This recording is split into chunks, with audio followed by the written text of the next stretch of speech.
Voilà une petite curiosité qui nous vient de Grande-Bretagne. Crémeux, sucré et légèrement alcoolisé, ce qui ne gâche rien, c'est le brandy butter. C'est un savant mélange de beurre, de sucre et de cognac. Aussi bon à tartiner qu'à cuisiner, le brandy butter mérite une place de choix dans le placard de tout bec sucré qui se respecte. Aujourd'hui, je vous propose de le cuisiner à une sauce bien française, en assaisonnement de pain perdu, le tout agrémenté d'une poêlée de clémentine.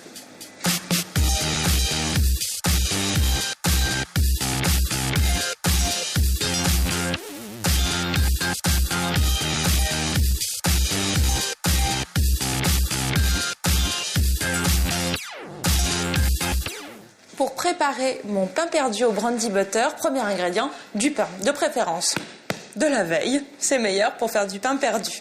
Donc moi je le fais avec de la baguette, parce que l'idée c'est de la couper en gros tronçons qui feront de belles parts dans l'assiette ensuite. Donc je vais couper 4 tronçons de pain dans cette baguette. Le mieux c'est d'utiliser de la bonne baguette parisienne, pas de tradition, rien du tout, pour que le pain soit bien sec le lendemain. Je prends un ustensile très intéressant, le vide-pomme, qui ne sert pas qu'à vider les pommes, mais aussi à vider la mie du pain.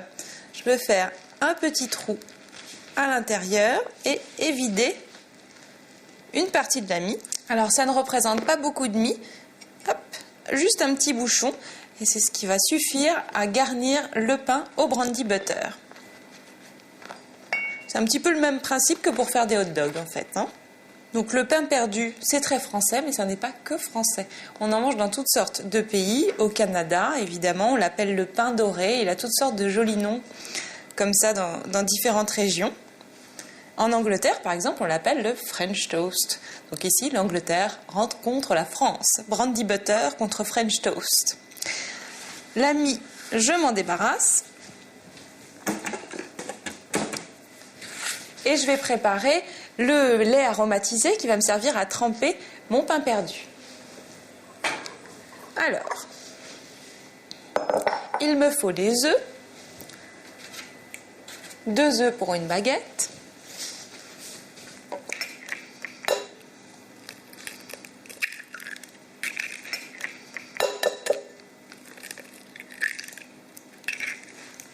mélanger avec un petit sachet de sucre vanillé. Il ne faut pas trop sucrer ce pain perdu puisqu'il va être farci au brandy butter qui lui-même est sucré. Donc je commence à battre les œufs avec le sucre et je vais pouvoir ajouter 50 centilitres de lait. La préparation classique pour du pain perdu.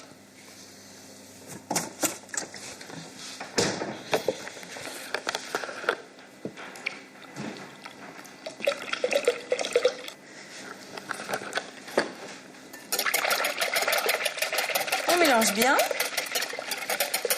Et là, pareil, pour le pain perdu est prêt. Maintenant, je vais m'occuper du brandy butter, qui est donc la farce de mon pain perdu. Le voilà, mon brandy butter. Donc, c'est un mélange de sucre, de beurre et de brandy, à savoir du cognac. C'est assez léger en alcool, évidemment. On peut le faire soi-même, sans aucun problème, puisque c'est un mélange assez simple.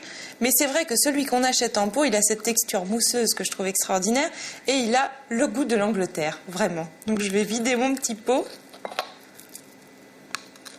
Alors les Anglais s'en servent beaucoup au moment de Noël, par exemple, pour accompagner les gâteaux. C'est une sorte d'alternative à la glace pour accompagner les puddings en hiver. Je vais mélanger mon petit pot avec une poignée de raisins secs.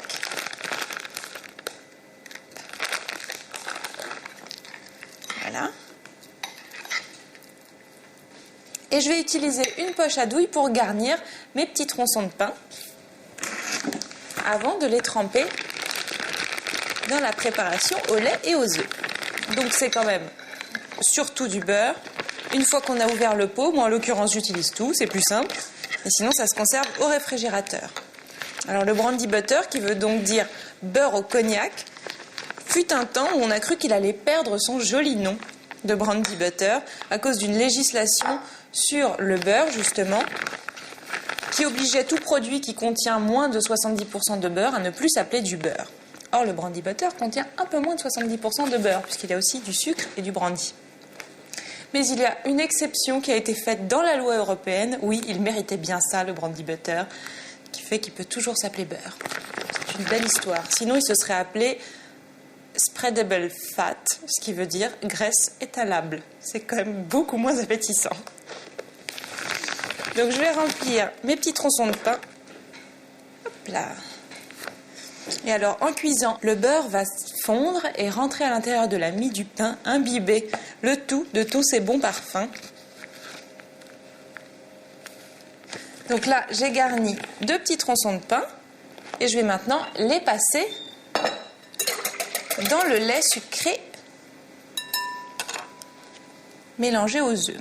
Donc je vais l'immerger bien comme il faut. Pas hésiter à y aller assez franchement sur l'immersion du pain perdu au brandy butter parce que comme c'est de la baguette, il y a une belle croûte autour, donc il faut forcer un petit peu la chose pour que ça rentre. C'est comme ça parfois. Voilà, ça fait un petit hot dog au brandy butter. Le deuxième, on y va franco. Et je vais faire chauffer la poêle pour faire dorer mes petits morceaux de pain. Je vais utiliser un peu de beurre, évidemment, que je vais faire fondre dans la poêle afin qu'il soit bien mousseux. Alors, c'est un pain perdu qui se déroule en 2 étapes. D'abord, un petit tour dans la poêle pour dorer de tous les côtés et une fin de cuisson au four pour un résultat très moelleux et cuit à cœur.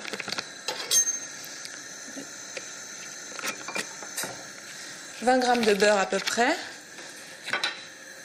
qui vont fondre dans cette poêle. Je vais faire dorer dans ce petit bain de beurre mousseux mes pains perdus. Voilà, il faut que ça chante un petit peu. Et je vais les faire dorer des 2 côtés. Je vais voir si je peux les retourner. Voyons voir comment se portent les petits tronçons de baguette. C'est parfait. Alors, je vais bien faire toutes les faces. Ça sent déjà très bon. Le pain perdu farci comme ça, on peut en faire toutes sortes de versions. Vous pouvez essayer au chocolat, c'est excellent. Avec des fruits. Voilà. Toutes sortes de façons de remplir une baguette racise. Là, le pain ne doit pas être entièrement cuit. Il va finir de cuire au four bien tranquillement.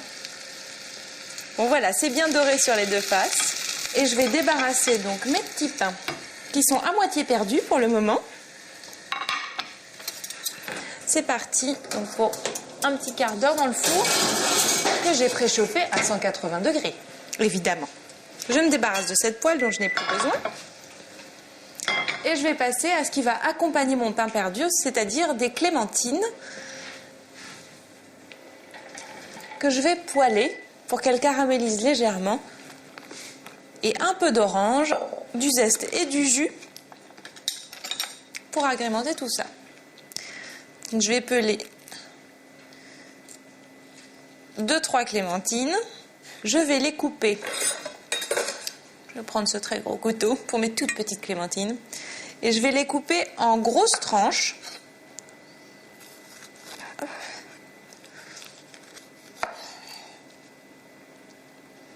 Voilà, donc je vais poêler ces jolies tranches de clémentine.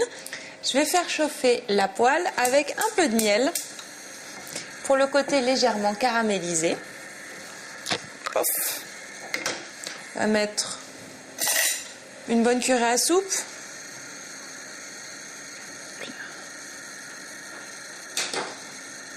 Voilà.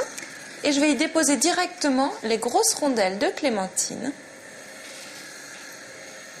Donc on peut le faire aussi avec des oranges, hein, mais le goût de la clémentine, je trouve qu'il faut en profiter tant qu'il est là. Je vais ajouter dans la poêle pour faire un bon jus quelques zestes d'orange.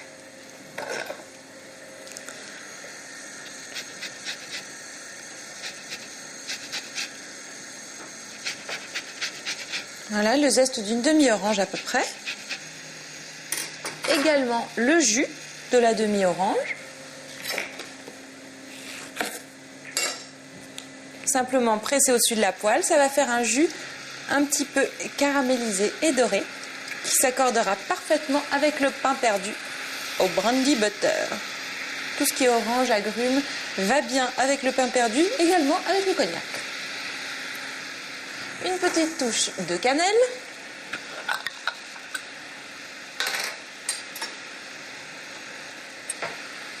Assiette traditionnelle avec le pain perdu. Et je vais laisser 5 bonnes minutes pour que le jus réduise et que les clémentines soient légèrement laquées. Elle a les yeux revolver, elle a le regard qui tue. J'ai cuit tout doucement mes clémentines sur feu doux pendant 5 minutes à peu près, en les retournant régulièrement. Maintenant, je coupe le feu, le jus d'orange et le miel ont bien réduit, et je vais rajouter en touche finale, évidemment, un petit peu de brandy butter. Ce serait dommage de s'en priver. Vous prendrez bien un doigt de brandy. Donc je mets dans la poêle parce que c'est donc du beurre et ça va finir de lier mon petit jus et donner du bon goût, évidemment. Là, je vais rallumer un tout petit peu pour que ça fonde bien. Hein? Sans trop manipuler les clémentines qui sont très fragiles. Parfait, je ne veux pas que le brandy butter cuise, donc juste fondu, c'est excellent. Je vais le ramener par ici et sortir mon pain perdu du four qui doit être prêt. Oh oui, il est prêt. Il est très doré et je vois à l'intérieur que le brandy butter a bien imbibé la mie. Je vais pouvoir maintenant dresser et faire se rencontrer le pain perdu au brandy butter et les clémentines. Je suis sûre qu'ils vont bien s'entendre. Donc je vais prendre 2 assiettes, disposer sur chacune d'entre elles un beau morceau de pain. Voilà, c'est ça que j'adore dans la cuisson au four, c'est que le dessus est vraiment saisi doré et l'intérieur complètement moelleux. Un morceau sur chaque assiette, suivi de quelques clémentines que je vais déposer sur le dessus. Elles sont bien brillantes, bien laquées dans le jus d'orange, le miel et le brandy butter. Alors le pain perdu, ça se mange habituellement au petit déjeuner. Je dois dire qu'avec le brandy butter, beurre au cognac, peut-être que ça passe mieux au goûter. À moins que le matin, pourquoi pas, pour un petit coup de fouet. Et je vais napper le tout du bon jus, du fond de la poêle des clémentines. Voilà. Alors ça sent très très bon, je peux vous dire. Et voilà, mon pain perdu au brandy butter et aux clémentines est prêt. J'espère vous avoir donné envie de cuisiner le brandy butter, ce produit typiquement british, voire de le fabriquer vous-même. Vous pouvez retrouver cette recette de pain perdu au brandy butter et clémentine sur le www.cuisine.tv. On dit que la curiosité comme la gourmandise sont de vilains défauts. Eh bien moi je dis ou pas. Alors à très bientôt pour de nouvelles curiosités. Moi je vais goûter.